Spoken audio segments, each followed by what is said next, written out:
See how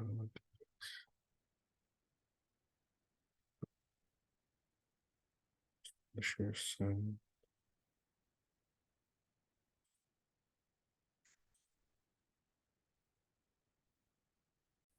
Hope this comes through.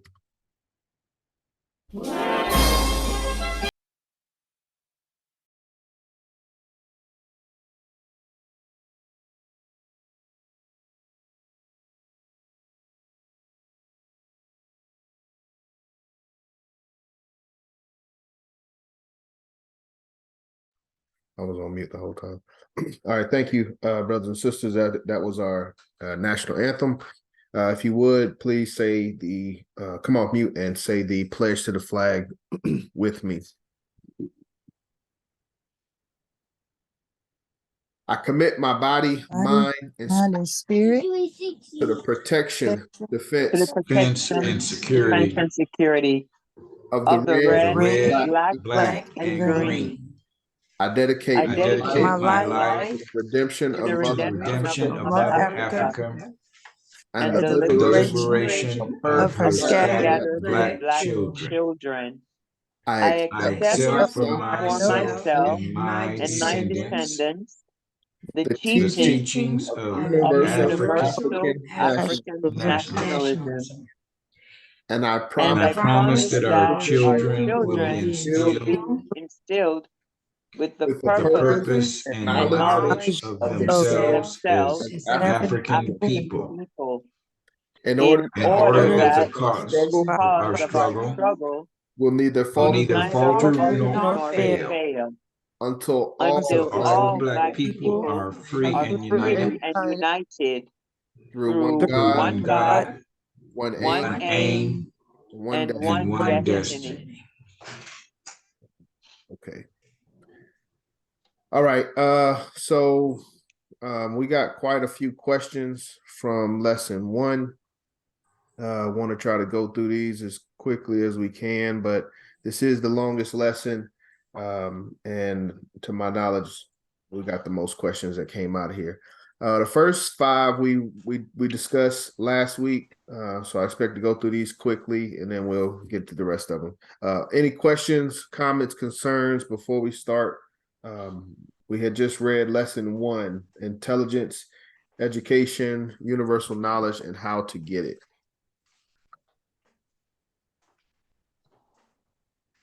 No questions. And again, for me, it summarizes in the last statement.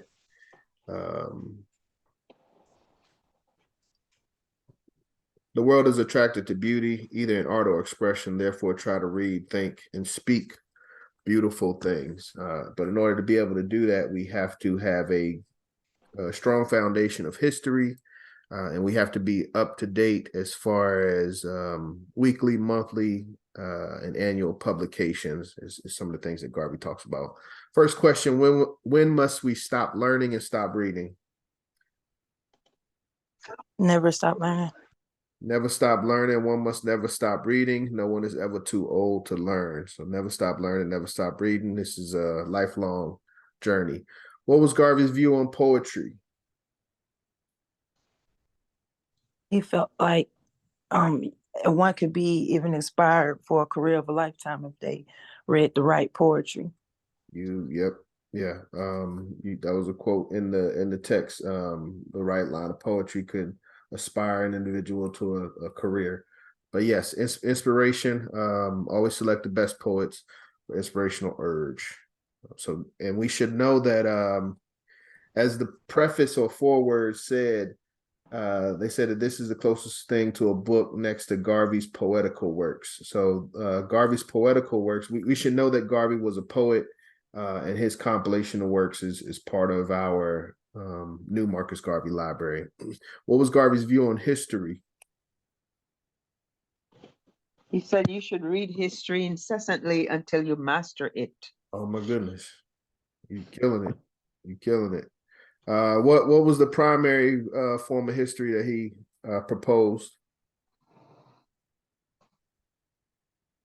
He he said to read your own national history, the world social history, industrial history, the history of the different sciences, primarily the history of man. There it is. That's what I And was primarily history of man. Right. But all of those aspects kind of go into the history of man. So it's an interesting statement by Garvey. But yes, read history incessantly. That's our foundation. We'll talk. I think, I don't want to give any answers to the later stuff. What was Garvey's view on language?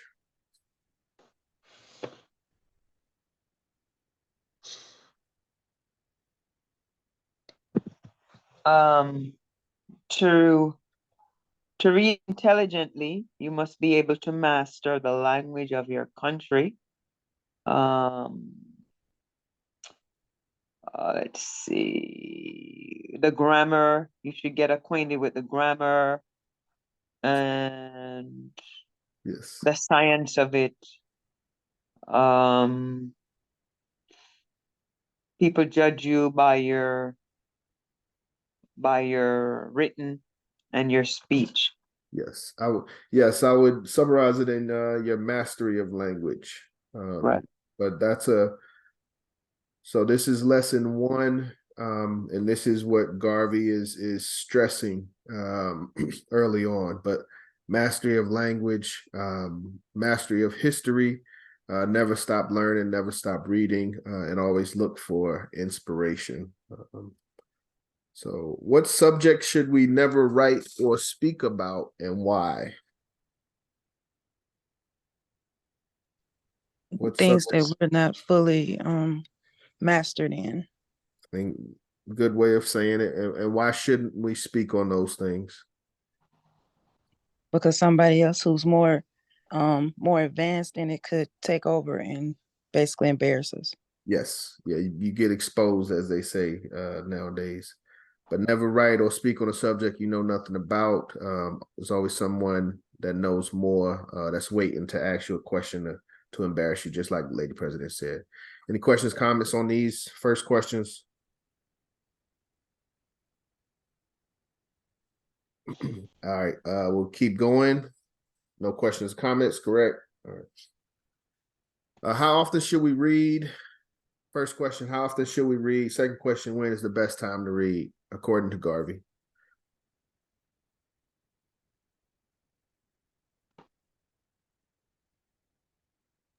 We should use every spare minute we have to read. Yes, he does say that, but he gives a specific time frame as well. He said you should read at least 4 hours a day, and the best time to read is in the evening after you've retired from your work and after you've rested and before sleeping. And this way you can embed what you're learning into your subconscious. Absolutely. Yes. So both are correct, but what I was looking for is reading 4 hours a day. The best time is in the evening before bed, as Sister Diane said, and as Garvey says in the text, to become part of your subconscious while you sleep. These are Garvey's recommendations, not mine. What does Garvey say about the company that we keep? We had a little discussion about this last week. What does Garvey say about the company that we keep?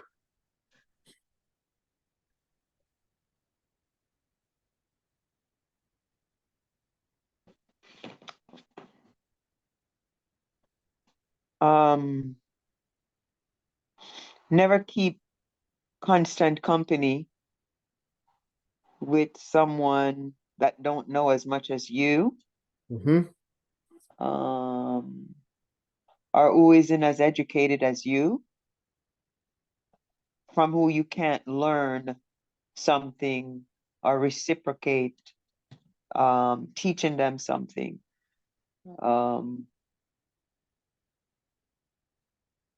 You got it. You're Yeah. there. I gotta put what page that's on. Never keep constant company of anybody who doesn't know as much as you. Always try to associate with people whom you can learn something. So Garvey does get explicit in regards to the company that we keep.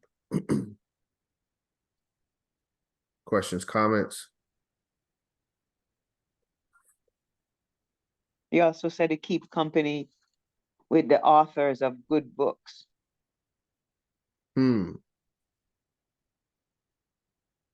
But was that he was talking about from because those individuals had passed on and but they still had knowledge that we could absorb and use.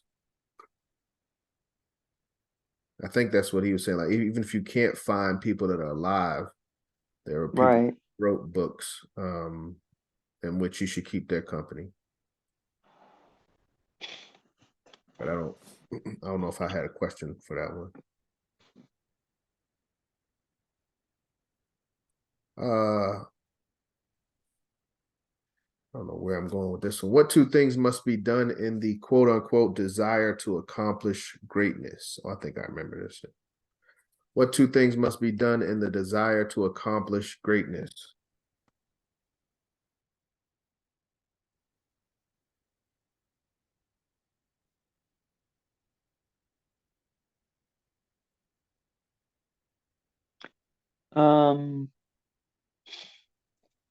If you desire to accomplish greatness, decide first in your mind what direction you desire to go to seek that greatness. Then you need to work incessantly toward it to keep it in front of you, and then do whatever it takes to get it. And No, you got it, Sister Diane. okay. All I was first decide in your mind what direction or what the goal is, and number two, work unceasingly toward it. So very simple, very straightforward. Sometimes I think we overcomplicate things. I've heard of comments like analysis paralysis, where we don't move, but we're constantly trying to figure out the best step. But Garvey says decide what it is that you're trying to achieve and go pursue it. It's that simple. Where's all the knowledge that you want, and how do you find it? Where's all the knowledge that you want, and how do you find it?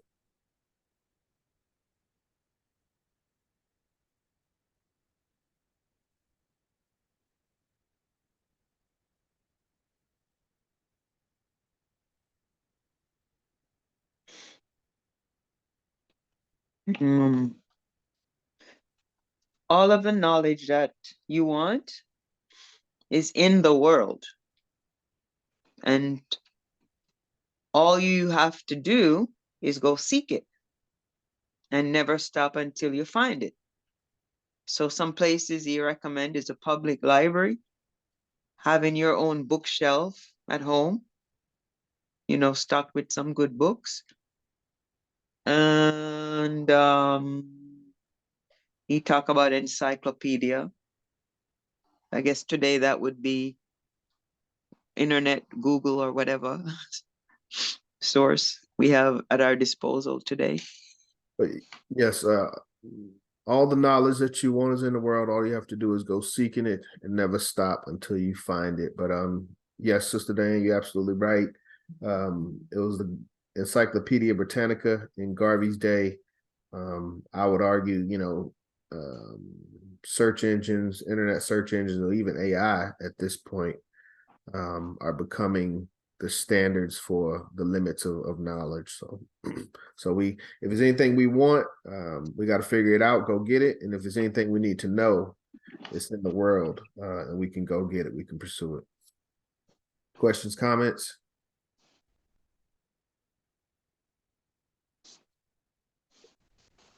Okay, this is one of my favorite questions. Now that after we get all of this knowledge, reading all these books, learning all these things for years, what does Garvey say is the value of knowledge?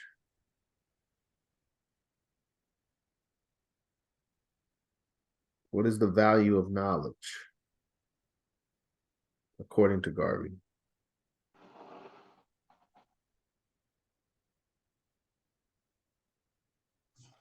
The value of knowledge is to use it. Absolutely. Absolutely. So we're in a what's been called a armchair revolutionary age, where everybody's got all the solutions, but they're sitting at home in front of their computers instead of actually implementing the solutions that they have. So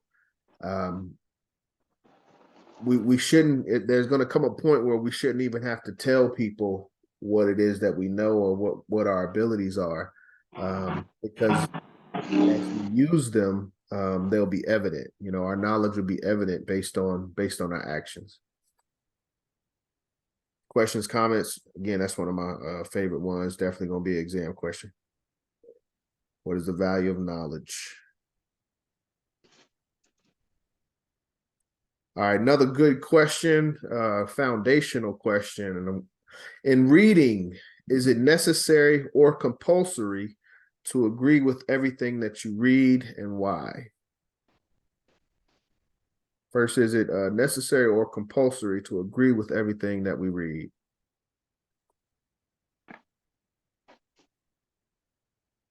No, you have to go and check it out for yourself.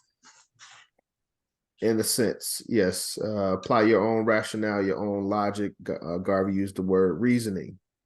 So no, you must always use or apply your own reasoning. And as we go through this course, we can apply that statement to this course. And I think it even mentions it in the preface, in the foreword.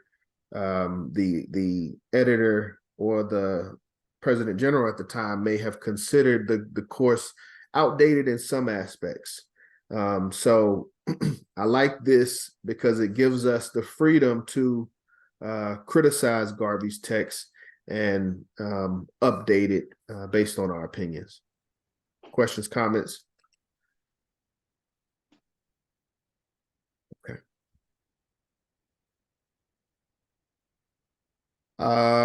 Somebody mentioned this earlier. What should we be doing in our spare time?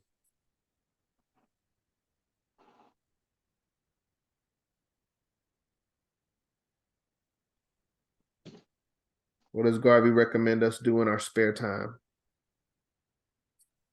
Reading, have a book, reading. Absolutely. Use every spare minute you have in reading. Don't waste time. So reading was the big thing. And I think, I mean, we still have to master that. It's like cursive, you know, like it is, you know, people aren't, it's not, reading is not becoming more popular, it's becoming less popular, but we still need to be able to know how to do it and still actually apply it. So yeah. Questions, comments on that? What should we be doing in our spare time? See, man, this is a repeat. Okay, so this whole slide is a repeat. Good. Good. Let's just delete that.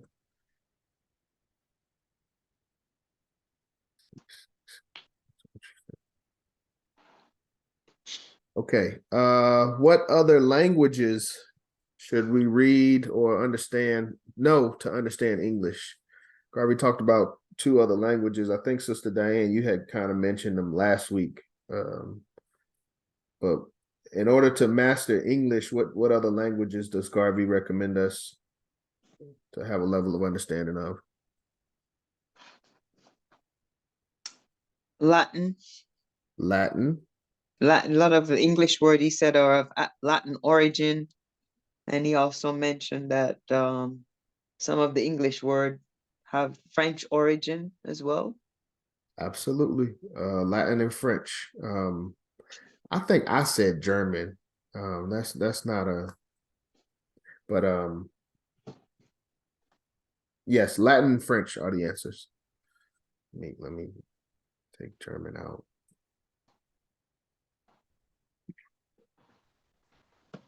But okay. Mastery of language is the point. What do the greatest men and women in the world burn? The greatest men and women in the world burn something.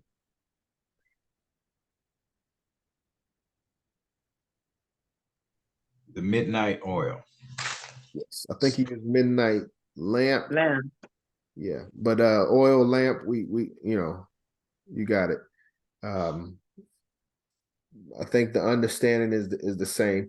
And again, this is Garvey's time. I don't know if this still applies. We're in more of a 24-hour cycle now in 2023. So whether you wake up early or stay up late, I would argue you can get the same benefits. But Garvey says that the greatest men and women in the world burn the midnight lamp. So anybody have any comments on that?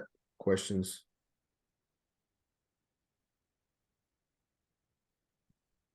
Okay. But Garvey, I don't know if this wasn't the same time he was talking about going to bed reading before going to bed, but developing knowledge over time to where you and your peers, you're on a higher level of awareness and information compared to your peers because you've taken the time late at night to study. So why should we study multiple subjects?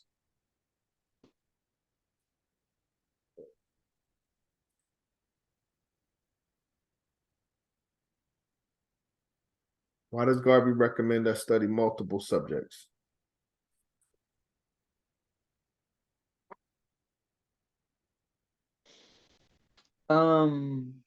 He said others will want to hear you.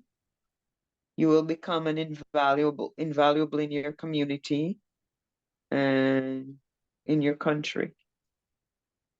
Yes.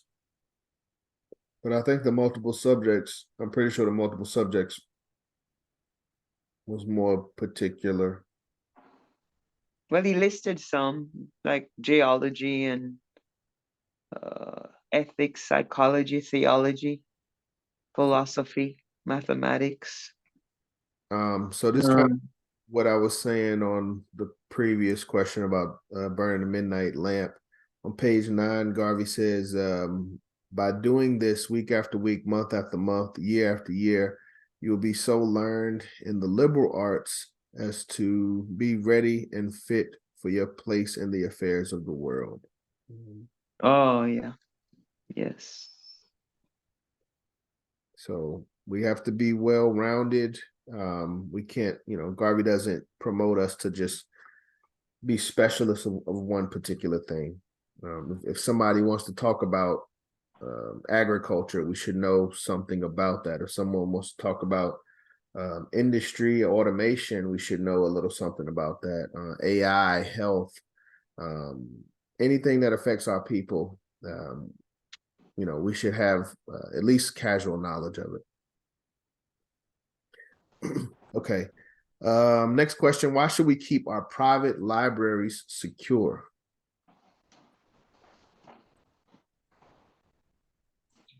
Because people will steal your books. Pretty much. Yeah. Because Garvey says the very book you may want most may be taken from the shelf. You may never be able to get one of that kind again. But Garvey talks about the importance of keeping your information secure.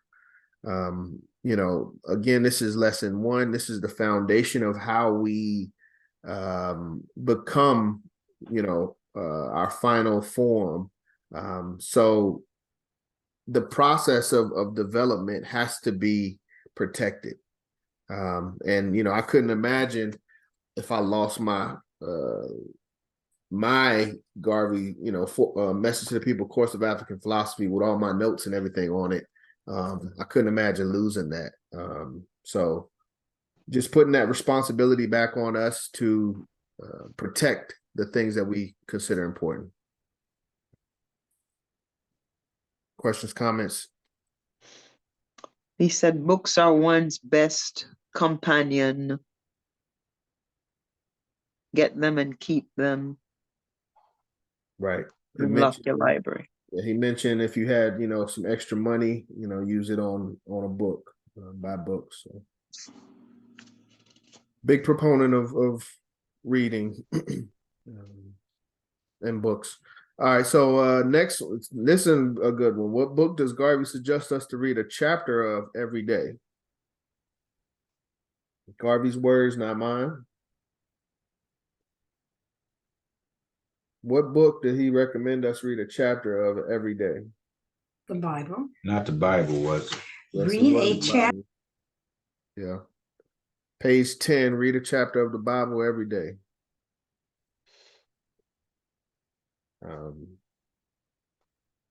So there was no other book that he mentioned those words with as far as do this every day. He was very general, with the exception of, primarily the history of man. But he definitely mentions, read 4 hours a day. And he also mentions read a chapter of the Bible every day. But these are the words of the text. Questions, comments before we move forward? Okay. How does Garvey recommend we approach books written by white authors? So books and texts written by white authors, how should we approach those texts? What does Garvey say about authors of other races?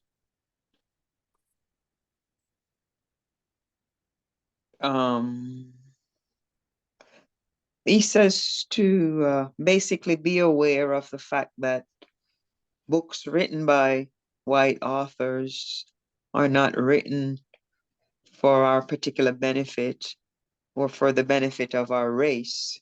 Absolutely. They write from their own point of view and only in the interest of their race. Yes. And then I also had never swallow wholly what the white man says without first critically analyzing it and investigating it. So we just have to be careful of other sources and their motives and intentions. According to Garvey, in his time, whites had never written anything for the benefit of Black people. I don't know if that's true in 2023, but I'm a Garveyite. I'm gonna go with what Garvey said in his opinion. Right. He said they seek to deceive for their own benefit and profit. That's my understanding. So we got to be careful coming into Black spaces with white sources. That's a no-no. We need to, I need a Black scientist or somebody to agree with what this white person is saying. What should be the dominant point of view in our search for knowledge, and why? What should be the dominant point of view in our search for knowledge?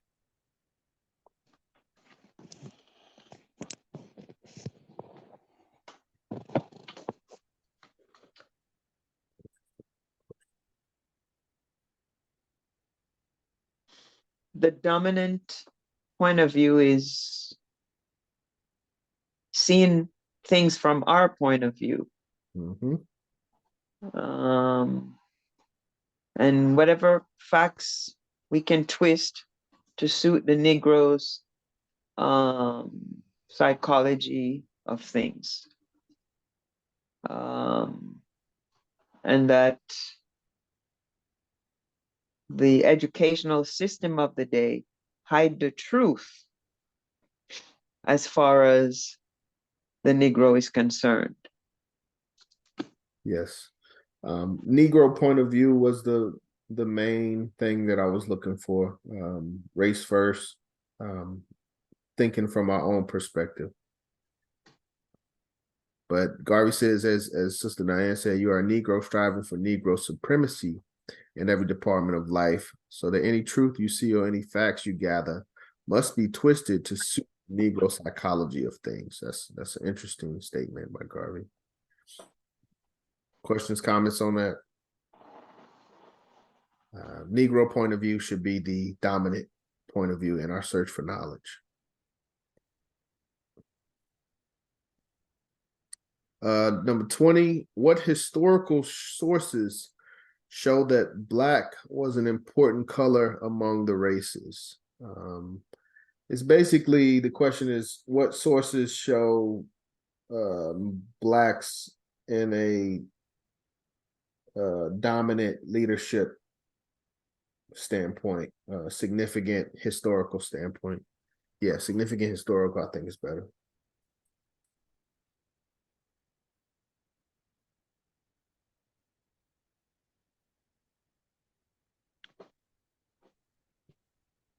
I think this one might be referring to the fact that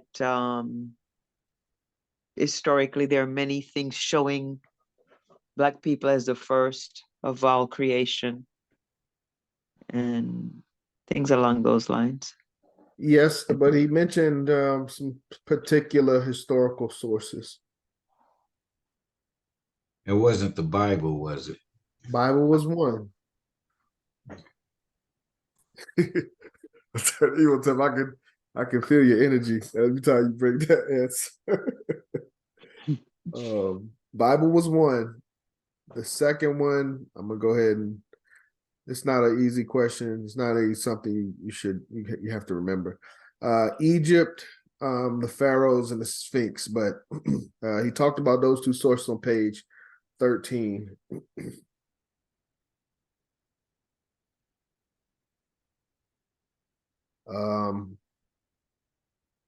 What argument does Garvey provide to prove that the black race is the oldest race? I thought this was interesting, not necessarily that I agreed with it, but I thought it was interesting.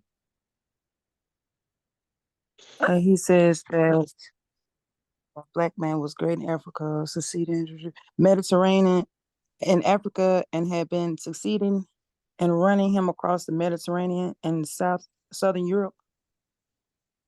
That's the answer you're looking for. What page you on? I'm on.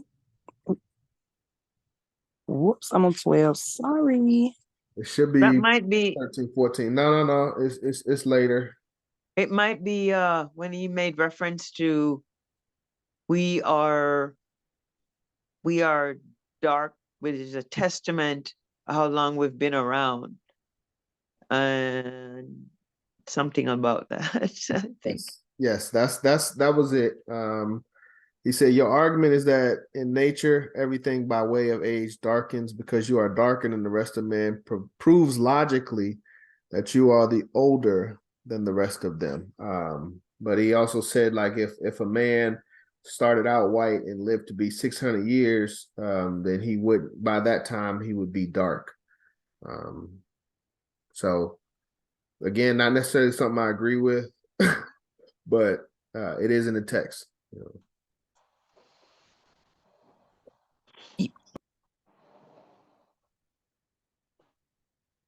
I mean, I agree that the black man is the oldest race, but just not his way of coming to it, coming to that conclusion. Well, it made kind of sense when he talks about a fetus inside the mother's womb, that most black babies, they come out, really light. Sometimes they look white, but with time and the sun, they normalize to look black. So he's saying because these white people were in the cave for so long, away from the sun, and when they find, it was kind of like a mix of everything that he was saying, but that was part of the argument. I wouldn't, like I said, question 12, I believe, said that we had the right to disagree based on our own reasoning. I'm a Garveyite. I follow the lessons. I question the way he got to this conclusion. That's all. He was saying, like, when they get older, their skin darkens. So it was like, even, he was mentioning, like, even if, they is white, even white people, when they get older, even when white people are white, they get older and their skin darkens as they get older. If they were to live even 600 years, their skin would darken. Yes, yeah, I understand that. All right, I don't want to sit on that too long.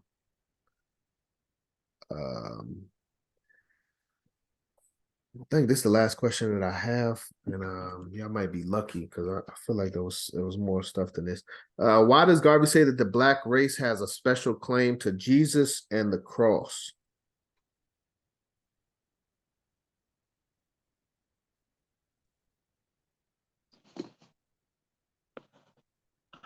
He said that when Jesus had to bear the cross, I forgot the name of the person that helped him, but it was a black man that helped him to carry the cross, or something to that effect. No, absolutely right. I would say it was a black race through Simon, black Cyrenian, who befriended the Son of God and took up on the cross. Yeah, Simon the Cyrenian. Simon, right. It was the black race through Simon, the black Cyrenian, who befriended Jesus, the Son of God, and took up the cross and bore it alongside him. The cross is the property of the Negro in his religion because it was he who bore it. So, for our Christian heavy brothers and sisters, it's just something for us to claim, a historical fact that can't be denied or can't be argued. So the fact that Simon Cyrenian took up the responsibility to bore the cross, and we all know and accept that he was a black man, Garvey says that the cross, at the very least, belongs to the black race. Questions, comments? I think that's all I've got. I might be lucky. He says, read the genealogical tree of Jesus in the Bible. You will learn from where he sprang. It is a fact that the white man has borrowed his civilization from other people. The first civilization was the Negroes, black people. Okay, I just took this. Was that the last question that I sent out in the what's it called? I want to ask him something. Okay. No, I don't think so. We got 25. All right, yeah, I knew something was missing. 25. I only have 20 on here. Oh, wow, I missed those. I missed 21 through 25. The second page. Oh, this is okay. This is that's next week's questions. When did we have a meeting? That was the 3rd. I should have went out. HEC. Fit.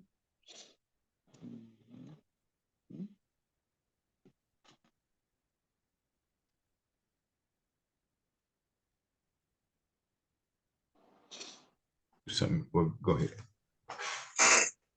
20. Okay, 20. And we stopped on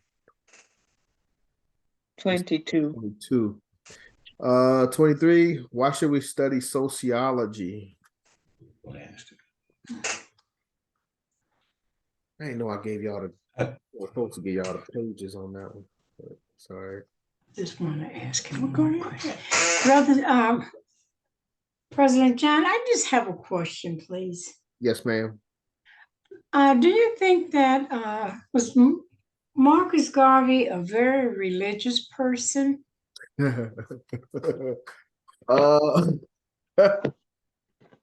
Was he very religious? Seemed like he was a Christian.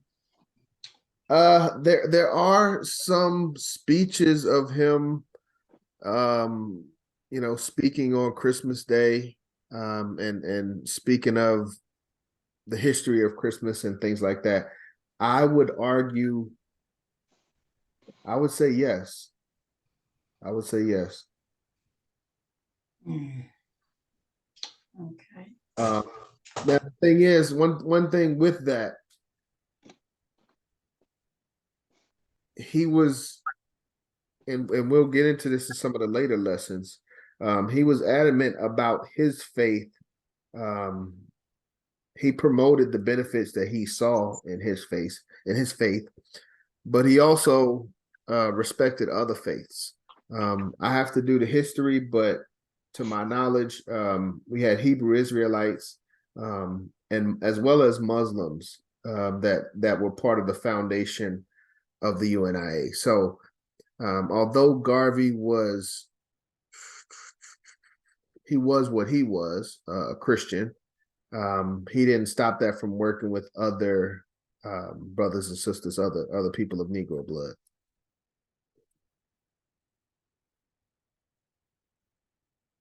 But I would, He says race first, so yeah, it's race first. It's always race first. It's not religion first. It's not Christianity first.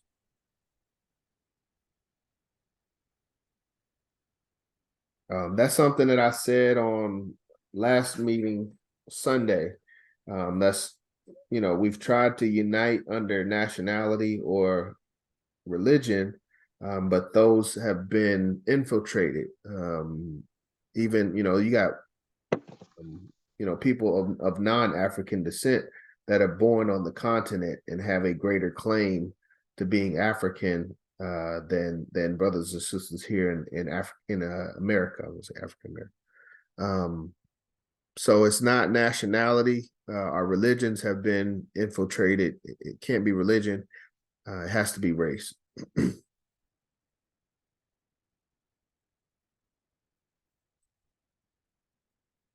But yeah, I'll look at philosophies and opinions. I'm sure he's got some stuff in philosophies and opinions, as well as selected writings and speeches around Christian holidays, whether it's Easter or Christmas.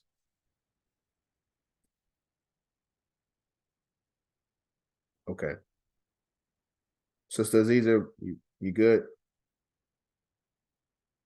Okay. Yes, I was just wondering about what form of religion did he practice? To my understanding, he was Catholic. He was Catholic. Yes. Oh, okay. He was Catholic.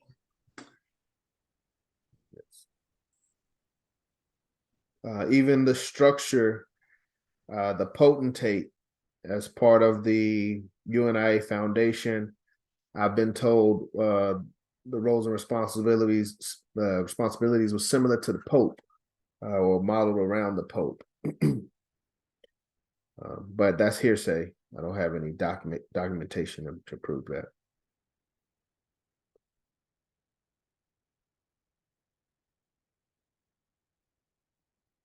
Okay. Shall we proceed?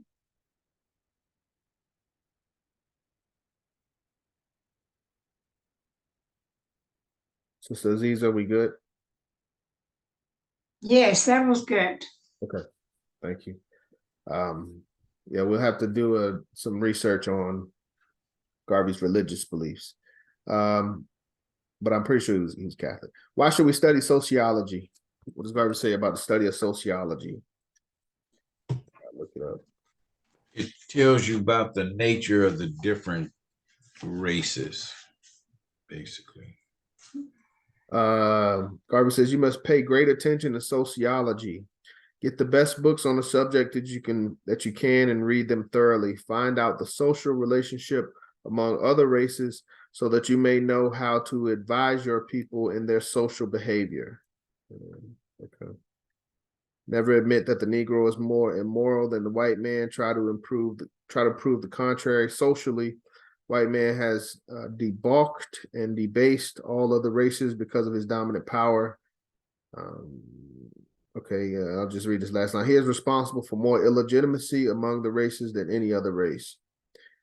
Okay, but must pay close attention to sociology, find out the social relationship among races so that we know how to advise our people in regards to social behavior. So, questions, comments? Garvey promotes us to understand sociology.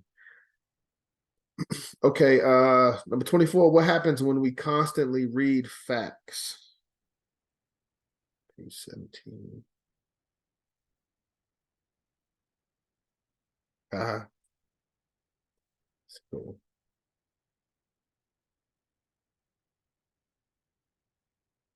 nobody? Yes, by constantly reading these facts, they will be planted in your subconscious mind, and you will be able to use them without even knowing that you are doing so. Yep. Absolutely. So I think that's the second time he used subconscious. He talked about it when we were sleeping. Now he's talking about the repetition of facts. And this is, these are Garvey's thoughts later in his life, after the successes and failures. This is what, he wanted to document for the first lesson of his training course. So we got to take it serious, and really pay attention to what's being said and what's being dispensed. What is the world attracted to? This is a summary of the lesson, in my opinion.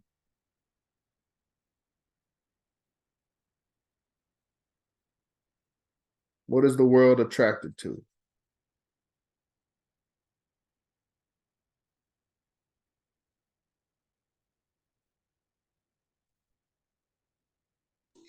Intelligence.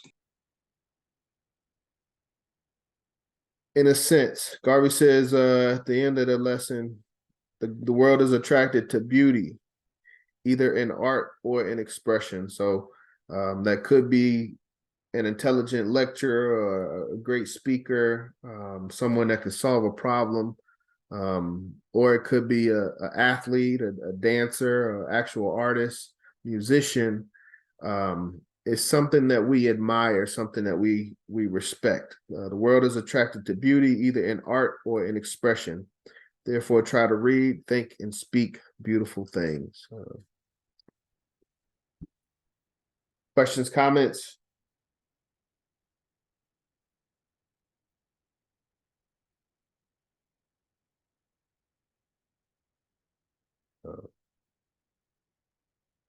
Okay.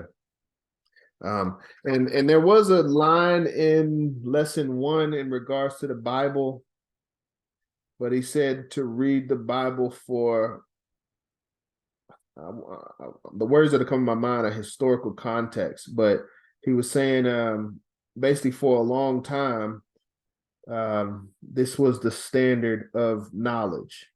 So what I've tried to tell people, I don't know, I don't know if Garvey ever promoted his religion or the religion of Christianity, but he does promote us to study the Bible for the very least for historical context.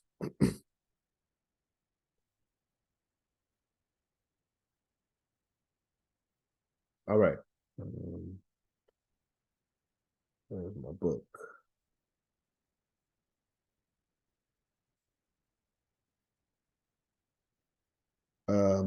Lady President, will you be helping to read this evening?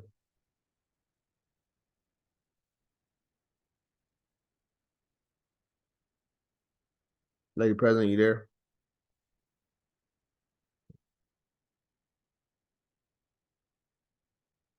Did anyone want to read before I read it? I can read some of it. Pretty sure it's a short lesson. I think it is. I know it's much shorter than the first one. You go ahead and start. To lead, lesson 2, leadership. To lead suggests that you must have followers. For others to follow you, you must be superior to them in things that they must follow you for. You must have superior ability in the particular. In the particular, you must always be ahead by ways of knowledge of all those you lead. The moment you fall down from the position of superior ability, you will automatically fail to lead, and you you will have to follow others. Therefore, you must be ever vigilant in keeping ahead of those you lead by getting the latest and the most correct information for which they are searching. Because if they are following you, because for it they are following you. People only respect leaders and follow them when there is something superior, in them. A leader must have personality. He must be clean cut in his appearance so as not to be criticized. An untidy leader is always a failure. He must be neatly dressed and have a general appearance, must be clean and presentable because people are supposed to follow him in his manner, behavior, and his general conduct. A leader's hair should always be well kept. His teeth must always be in perfect order, for people will criticize him for his unkept hair and his bad teeth.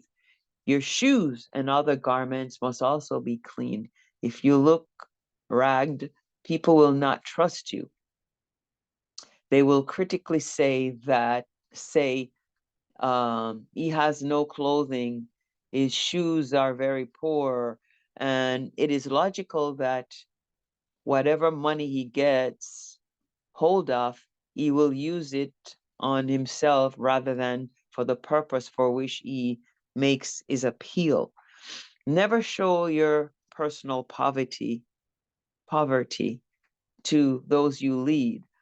They will never trust you. This does not mean that you should not reveal the poverty.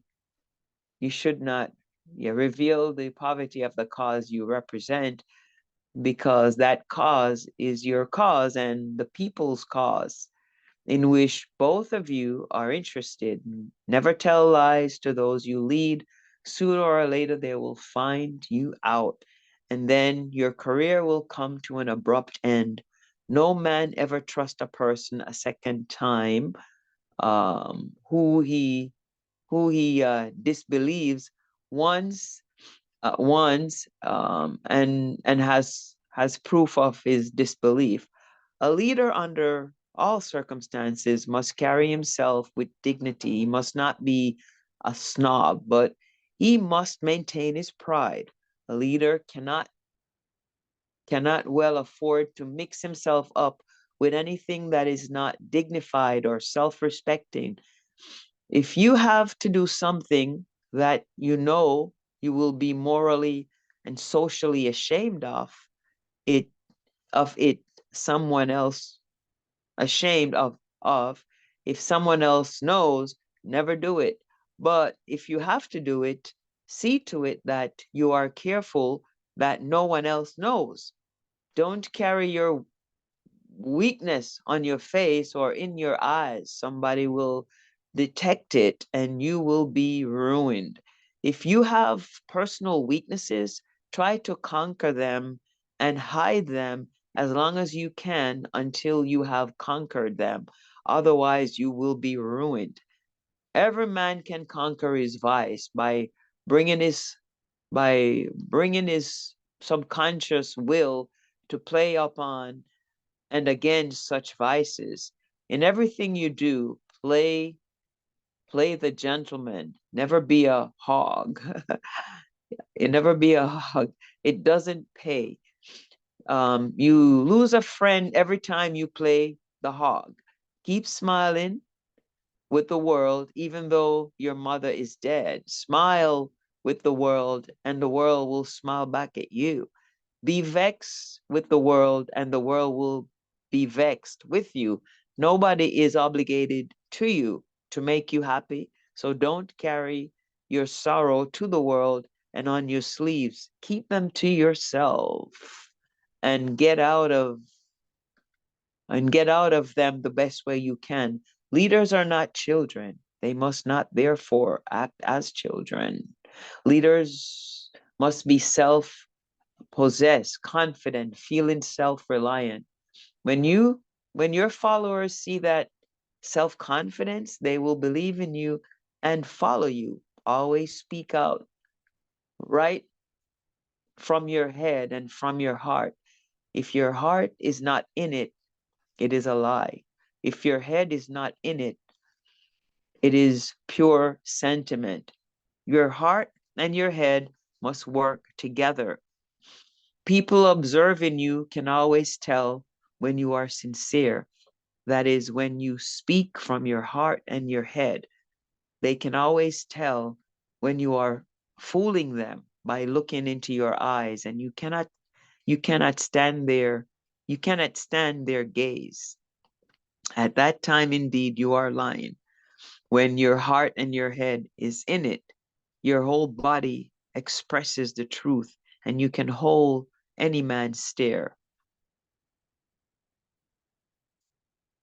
A leader must not be extravagant. He must not be flashy in the sense of being over sporty. People will not think you serious. Always make your followers believe you are serious. You can be serious without being sour. Always think before you speak or act. Don't write or speak just to hear yourself. Speak or write only when you have something to say, and never touch anything by way of leadership that you do not know about. Because somebody who knows about it will have a joke at your expense. A leader must always have something to say, otherwise, he forfeits his leadership, and someone else who has something to say will supplant it. A leader should always make an effort to be known in his community. He must acquaint himself with everything that is happening. He must know the governor of the state or county, the secretary of his state, or his colonel secretary. He must know the mayor of his city and all members of the legislature. He must know the bishop of his city, the administrative heads of all government departments, all the preachers and doctors and lawyers and prominent businessmen. Don't be seen with communists too often. If you know them, if you know them, never take part in their meetings unless you are to make a speech against their principles, and always see that it is known by the public that that is your only reason for going amongst them. Never let them call you comrade for others to hear, because you will be branded a communist and your leadership will be destroyed. You must seek to know all the people you want to be in your organization. Visit them in their homes, their workplaces, and anywhere you can meet them, and always extend to them a glad hand. Always be diplomatic in your approach. If a Negro is in company with a white man, never talk to him about the UNIA. If he is in company with someone you think is not in sympathy with the UNIA, don't talk to him about the UNIA. Uh, don't talk to him. Yeah, wait until he's alone. Never say anything to one person who may be in sympathy with the UNIA in the presence of 2 or 3 people, unless you know that the others are also sympathetic. Because when you're gone, the others may try to undo the good relationship. But when you meet Negro strangers, you may talk to all of them about the aim of the UNIA and try to win them over. Never divide or create confusion between the different colors in the Negro race. Always try to prove that the standard Negro is the African, and that all Negroes should be proud of their black blood without insulting any color within the race. This is very, very important. The idea of the UNIA is to unite into one race all all the shades of colors and build up a standard race. You should discourage intermarriage between white and black and blacks and other races. You should tell the people that it is an honor to be black and that nothing is wrong with the black skin but bad conditions. Tell them a well-kept black woman or black man is as good as a well-kept white man or woman. Never allow your followers to have their children play with white dolls because they will grow up to like white children and white children, and they will have them. Discourage the Negroes from having white pictures in their homes because those pictures will inspire them to become white in their ideas. Inspire them to have pictures of Negroes who have achieved greatness in their homes.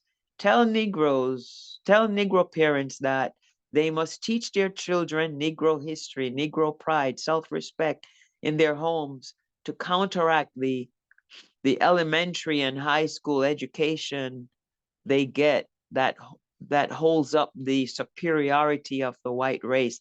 Let the people know that God is not white, nor is he black, but God is a spirit and universal intelligence of which each and everyone is a part. All of us are a part of that intelligence. No man can have full intelligence of God, only partial intelligence. Therefore, no man can be God. Neither the white man nor the black man is God. They are particles of God. Let the people know that in them and in themselves only is the power to rise. Let them know that God does not go out of his way to give people positions or jobs or to give them good conditions such as they desire. They must do that for themselves out of the fullness of nature that God has created for everyone. God does not build cities, towns, nations, homes, factories. Men and women build them, and all those who want them must work for themselves and pray to God to give them strength to do it. Special note on intermarriage and race purity. For a rich Negro to marry a poor white is an unpardonable crime and sin because it simply means the transference of the wealth of the race to another and the ultimate loss of that wealth to the race. It is logically evident that if a Negro is rich, he gained all or most of his wealth from his race. Therefore, to ignore the opposite sex of his race and intermarry with another race is to commit a crime or sin for which he should never be pardoned by his race. Teach the people to abhor such Negroes, have nothing to do with them so long as they continue in that relationship. This must be done diplomatically, not to the hearing of the white race. For safety, let the advice take the form of a whisper campaign. Don't say it from the platform. Whisper it right through the neighborhood and never stop until the burden of your campaign is felt by the individuals so as to teach them a good lesson that others may not do the same with impunity. For a Negro man to marry someone who does not look like his mother or is not a member of his race is to insult his mother, nature, and God, who made his father. The best tribute a race can pay to nature and God is to preserve its species. When it does otherwise, it is in rebellion. Don't be in rebellion against God, nature, or your parents, or or are your parents that you know of. They come before you and should have known better. Insist on a campaign of race purity, that is, doing nothing moral or social, doing nothing moral and social within the race. Close ranks against all other race. It is natural that it is a disgrace to mix your race with other race. To split up the race is unwholesome and does not tend to morally dignify the race. It will be a beautiful thing when we have a standard Negro race. In preaching race purity, be very careful because it is a delicate subject. Most of the people are ignorant of this idealism.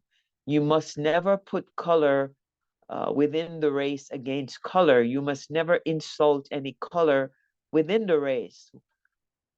Whatever has happened in the past was without our without our consent, and truly because slavery and the wicked damnation of the white man impose upon us a moral behavior that we could not restrain. Now that we know better, it is for us to adjust these things within our own race.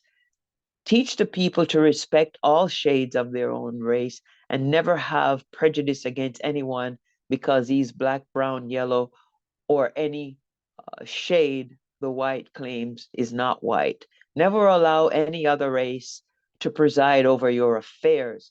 If they come as visitors, they must conduct themselves as visitors. They must have they must never have executive control over you in your affairs, because they will always say and do things to suit themselves that are against your interests, even though they profess the greatest amount of friendship. If they swear on the Bible, don't believe them. What is that sound? Hello? Hello?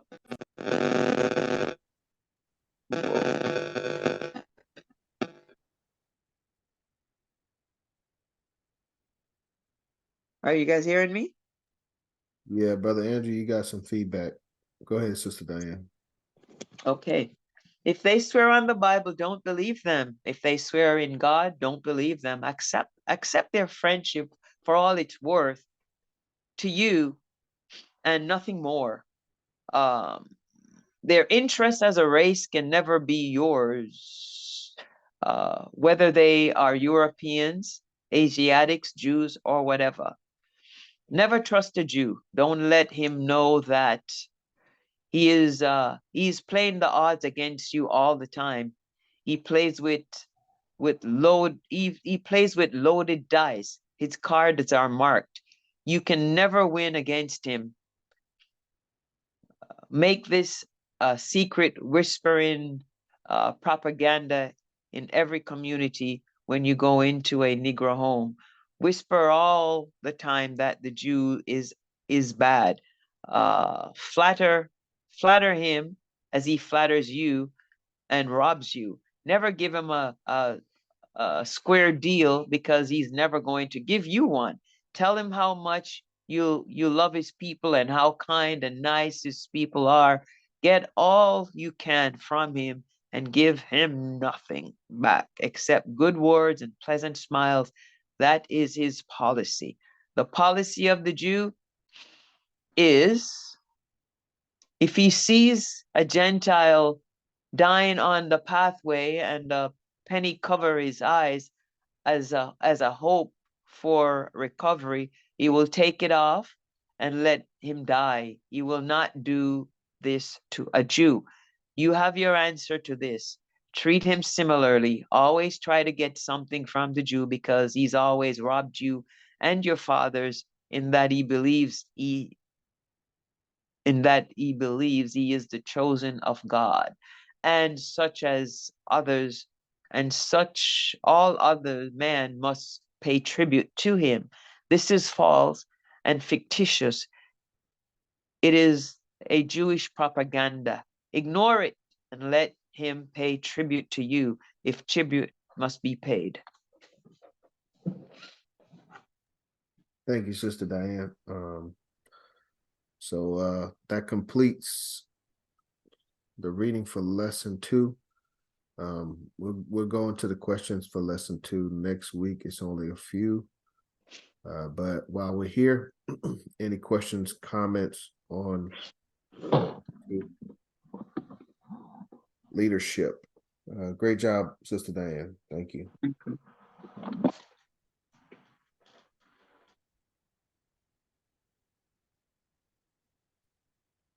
One thing, let me see. I was talking about a childish.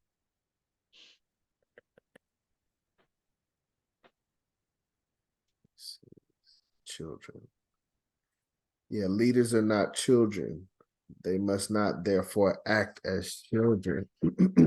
That stood out to me.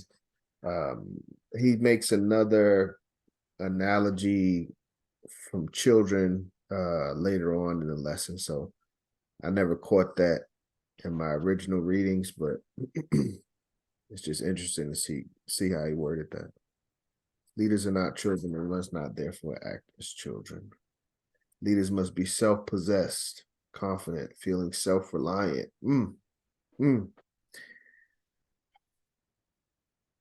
Yeah. Anything? Y'all good? Wanna shut it down early?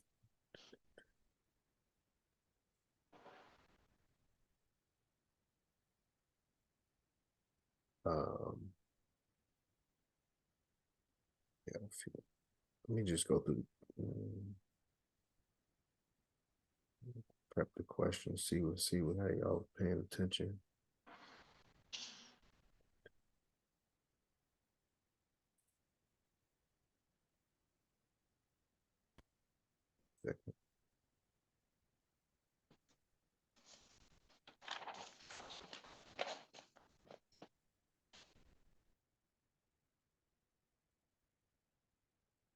Oh yeah, this is looks ugly. Right?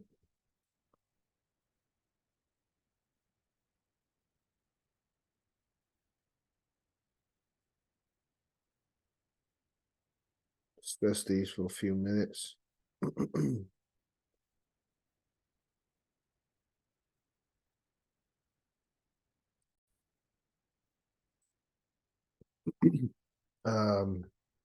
Yeah,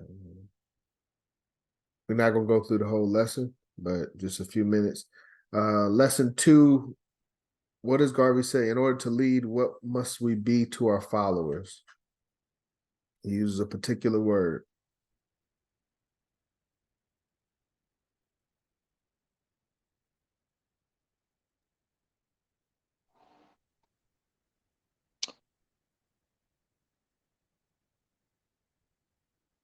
Superior? Superior.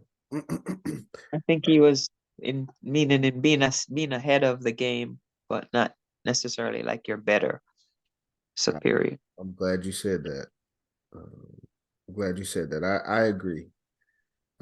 It's not an arrogant form of superiority, but we just read lesson 1. It's a foundation of intelligence. So somebody having more knowledge of a particular subject matter than you do, they're superior.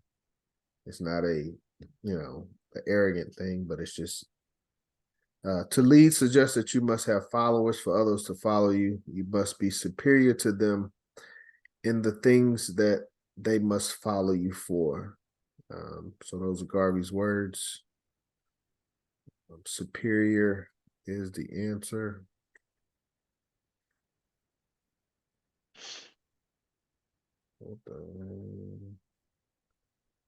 Said the moment you fall down from the position of superior ability, you will automatically fail to lead and you will have to follow others.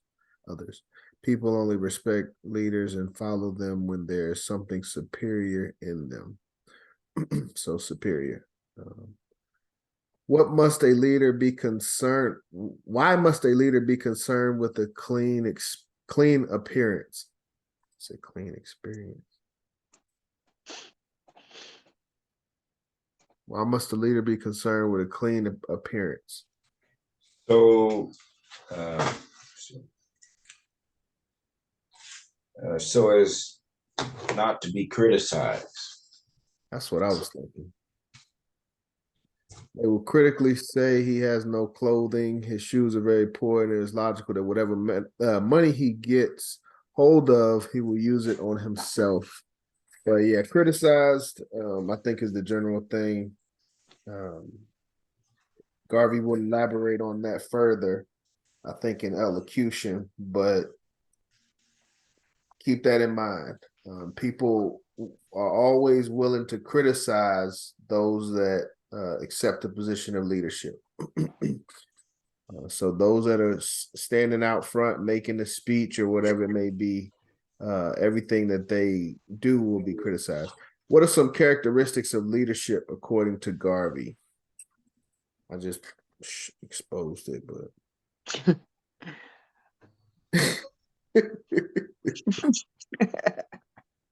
read it from the book. It's in the book.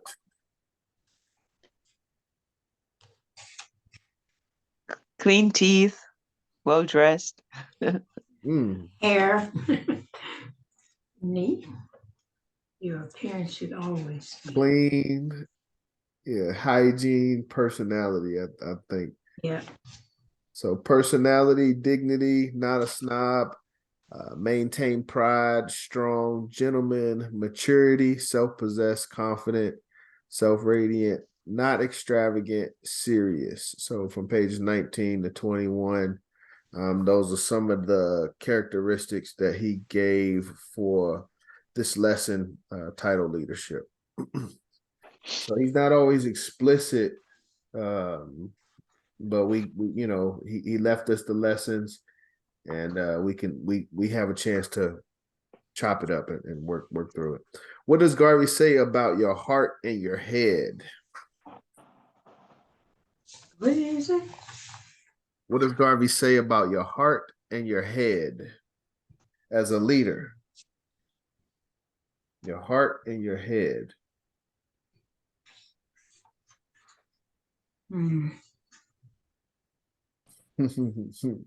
He said people can tell if your heart and your head is not in a thing. They have to, the answers, they have to be aligned, they have to be on the same page. But people will know when your head and your heart is in it, your whole body expresses the truth, and you can hold any man's stare. He also says, like, what is it? When your heart is in it, but your head is not in it, it's sentiment. And then when your heart is in the other way around is something else. But we, as leaders, basically, we have to be committed both with our heart, willing, but also able. We also have to have the knowledge of knowing what needs to be done. And what needs to be said. So sometimes we'll know what needs to be said, but we don't have the heart to say it at the right time. Sometimes we got the heart to say it, but we don't know the words to say. So having those two in alignment, being prepared on both levels, Garvey says, is an effective tool for a leader. But I would have to definitely agree with him 100% with that. Your heart and your head both have to be in it. Why must a leader always have something to say?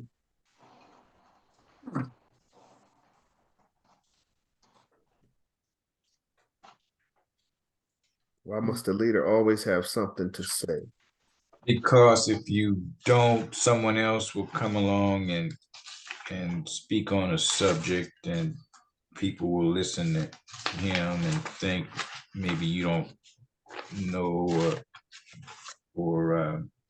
have the knowledge, and you'll lose your followers, I think.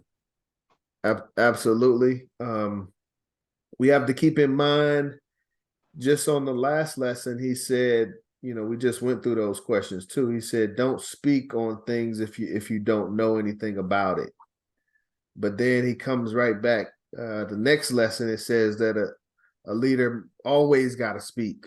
You know, we always, if we have the chance, we have to take advantage of that chance. So it forces us to be studious and to be well-rounded and to have a depth of knowledge, so that we know what to say when that time comes. Because if we're all, you know, aspiring to be leaders, those times will come. So, all right, yeah, but that was an interesting thing I noticed. First lesson, he said, don't speak on things you don't know. And then second lesson, he said, you know, if you have the chance to speak and you don't, you forfeit. You forfeit everything. So it's like, man. All right, last two questions, then we'll get out of here. When Garvey says a leader should always make an effort to be known in his community, what people was he referring to? A leader should always make an effort to be known in his or her community. What people was he talking about being known by or knowing them? Politicians, local government, clergy people. You got it. You're there. Governor, Secretary of State, mayor, members of legislature, bishops, admin of government, preachers, doctors, lawyers, prominent businessmen. Page 22. Last question. What type of people does Garvey say that we should not be seen with too often? I remember this one. What type of people does Garvey say we shouldn't be seen with too often? Communist. Communist, yes. We have some brothers, not communist, they're more socialist, but they use the term comrade, and ever since I've read this, it's like it's difficult to hear that. Communist, because you'll be branded a communist and your leadership will be destroyed. I'm not sure if, I don't know the seriousness of quote unquote communism versus socialism versus democracy, and if somebody believes a different type of government system, does that make them an automatic threat? I'm not sure of all of that. So I think at the time when this was written, there was a lot of propaganda, you know, done about anything that was not so-called democracy. yeah, And to be called a communist, it was like the witch, a person being called a witch before they burn her at the stake back in the days or something like that. You know what I'm saying? I do, and that's what I'm saying. Like, I don't think it is as serious as it was back then. I don't know. I just don't see it. But at the end of the day, this is not my lesson. It's not our lesson. This is Garvey's lesson. This is what he said, and we just have to understand the message. So it's 9:34. I don't have anything else. Anybody have anything before we close out?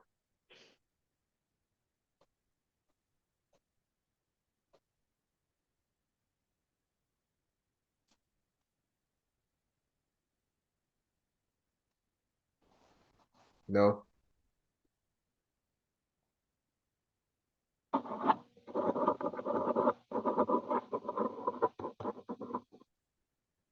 Okay. Everybody get some rest, and